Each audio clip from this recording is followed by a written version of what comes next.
Budget के बारे में पिछले क्लास में हम लोग चर्चा किए थे। बजट क्या है, बजट कहते किसे हैं, बजट का उद्देश्य क्या होता है, बजट के प्रकार कितने होते हैं, इन सारे टॉपिक पर हम लोगों ने चर्चा किया था। आज के क्लास में बजट के बारे में कुछ छोटी मोटी बातें हैं। जैसे पहला प्रश्न था बजटीय घाटा क्या है। एक प्रश्न आता है बजटीय घाटा क्या है। बजटीय घाटा का मतलब होता है बजट में घाटा। बजटीय घाटा का मतलब क्या होगा, बजट में घाटा। और बजट कहते किसे हैं, ये बात आप लोग जान रहे हैं। सरकार के एक वित्तीय वर्ष के आय और व्यय के विवरण को क्या कहते हैं। सरकार के एक वर्ष के आय और व्यय के विवरण को बजट कहते हैं। तो प्रश्न है बजटीय घाटा क्या है। तो बजट क्या है, आय और व्यय का विवरण है। तो बजटीय घाटा उस स्थिति को कहते हैं जिसमें आय क्या हो, कम हो, व्यय क्या हो। वैसी स्थिति जिसमें सरकार का जो आय है वह क्या हो, कम हो, और व्यय जो हो क्या हो, ज्यादा हो। मतलब सरकार का कुल व्यय कुल आय से ज्यादा हो, उसे क्या कहोगे आप, बजटीय घाटा के नाम से जानते हैं। फिर बजटीय घाटा को तीन रूपों में विद्वानों ने व्याख्या किया, चर्चा किया है। ये जो बजटीय घाटा है, बजटीय जो घाटा है, इसकी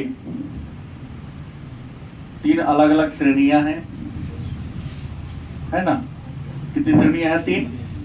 पहला है राजस्व घाटा, राजस्व घाटा।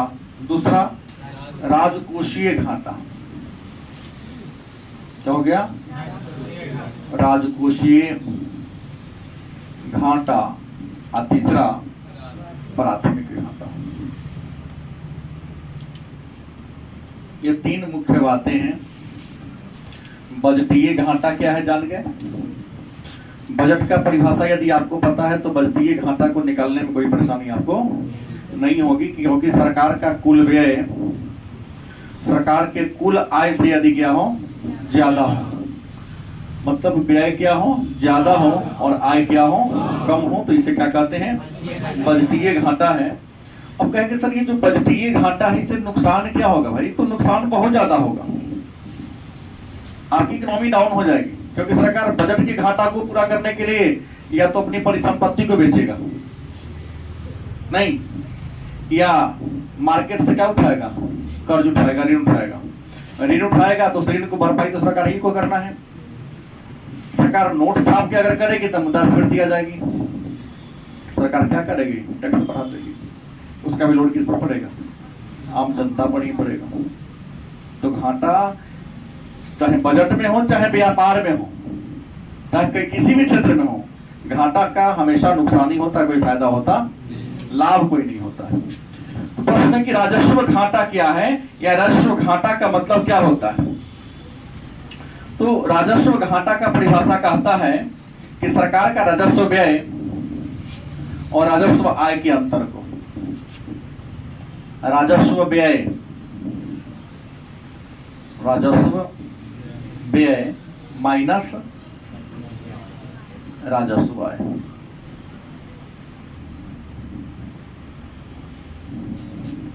मतलब सरकार ने विभिन्न क्षेत्रों से जो इनकम प्राप्त किया है, जो आय प्राप्त किया है, गलत कि सही, सरकार ने विभिन्न क्षेत्रों से जो क्या किया है, आय प्राप्त किया है।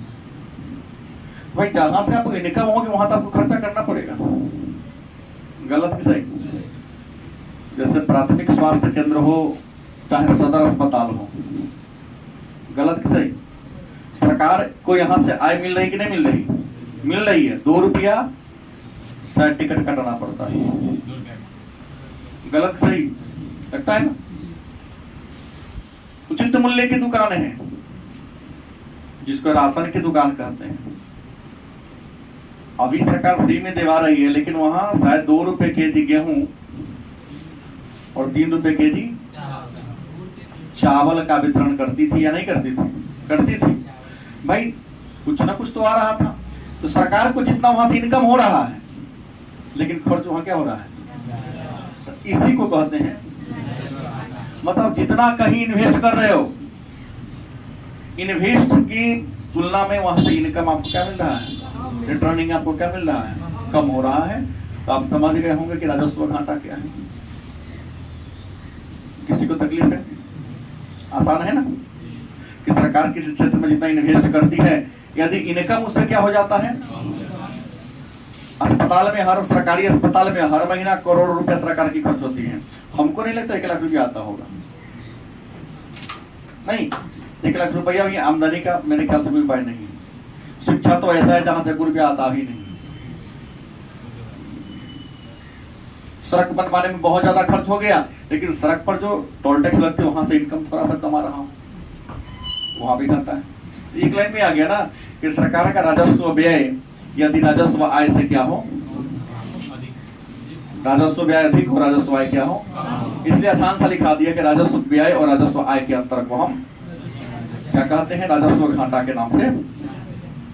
दूसरा क्या लिखा कि राजकोषीय घाटा क्या है? नाम चलता कि दोनों सेम होगा, लेकिन नहीं, दोनों अंतर है। ये राजस्व और क्या है? राजकोषीय। तो राजकोषीय माने राज के कोष खजाना में, राजकोषीय घाटा का मतलब क्या हो गया कि जैसे आप सबके पापा जी का खजाना है ना, आपका भी खजाना है होगा, पॉकेट मनी मिलता होगा ना कुछ पिताजी से, भैया से मिलता है, कभी कभी 2, 4, 5, 10, 20 रुपया नहीं तो किताब खरीदने के मिलता है, कभी पानी पूरी खाने के लिए मिलता है, कभी कुछ नाश्ता वगैरह के लिए मिलता है। पिछला बार मिला 50 रुपया, उसमें खर्चा हुआ 30 रुपया, बच गया 20 रुपया। इस बार मिला 20 रुपया, खर्चा हो गया। मुंह क्या चपटा रहा है राजू? याद करने लगा कि सही में खर्चा मिला तो ऐसे सिखा रखा है, हो गया मिला इस बार 30 रुपया खर्चा हो गया। तो पहले से आपके खजाना में जो 20 रुपया बचा था उनमें से क्या हो गया? घट गया ना। मार्केट में कोई सामान खरीदने जाते हैं, पिताजी ने दिया 100 रुपया और मान लो कि सामान होगा 102 रुपया का, तो 2 रुपया तुम्हारे पॉकेट में था तो लगा दिया, खर्च हो गया ना। तुम्हारे पॉकेट में क्या हो गया? तुम्हारा रियल जो कोष है खजाना, उस खजाना में क्या हो गया? बात से यही बात लग रहा है। राजकोषीय माने राज का भी कोष होगा, खजाना होगा, जहां सभी प्रकार के साधनों से जो इनकम प्राप्त होती होगी वहां जमा होता होगा। नहीं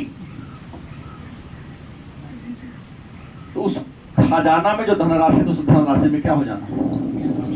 कम आ जाना। सरकार के जो खजाना है उस खजाना में क्या आ जाना? सेंस तो वही लग रहा है। आइए देखते हैं कि राजकोषीय घाटा क्या है। तो कहता है कि सरकार के राजस्व व्यय प्लस दूसरा पूंजीगत व्यय, राजस्व व्यय पूंजीगत व्यय को छोड़कर